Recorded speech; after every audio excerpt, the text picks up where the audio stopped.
So I just want to talk a little bit about the bike light and the design on the breadboard. So the project started as a collaboration between my son and I.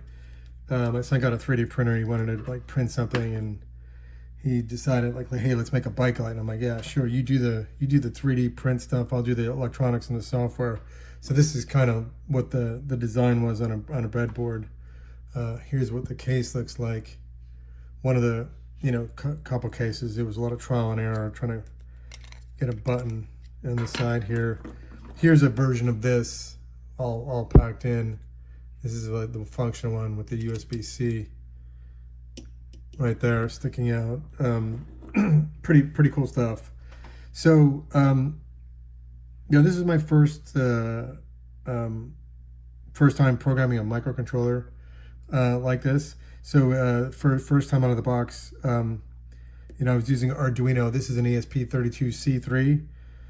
It's got, and you see the antenna, it's got Wi-Fi and Bluetooth, it's got USB-C. I bought a couple. This one I think was like $5, $6, but I bought a couple of them. I was trying them out. Wiring up a button using Arduino to do a button press and release is pretty straightforward. The reason why I chose this board is because it has a built-in charger. So if I have a lithium battery plugged in here and I plug in the USB-C, the USB-C will run the board and charge the battery. The previous boards I used, you had to put in the battery charging circuit yourself, which was going to use a little more space in this confined case, and we wanted something pretty small. The LEDs, let me look that up quickly.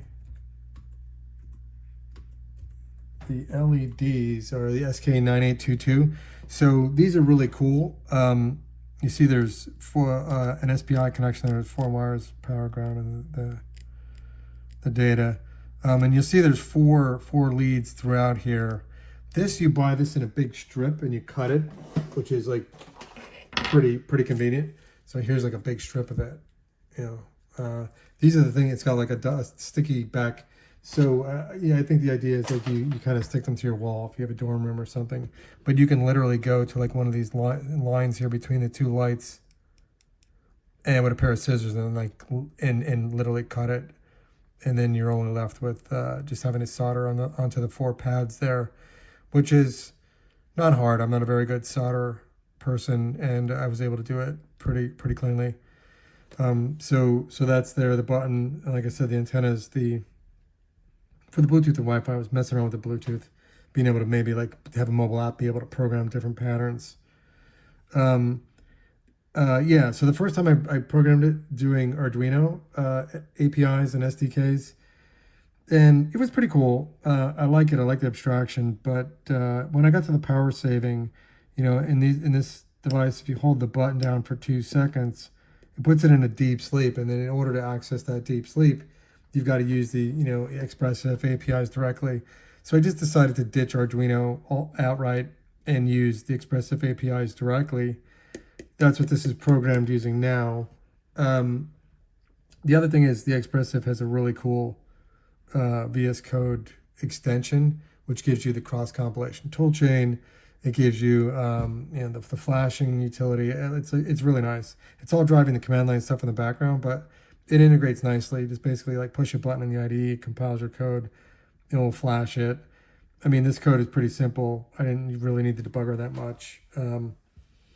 It's got a bunch of patterns built in. That's about it. It's a Jiao Chinese thing. Like $5. I think on Amazon I bought like four in a pack or something. A bunch of them, just so I can have one here, have one here. And that's it. Check out the other video if you want to see it running in the case.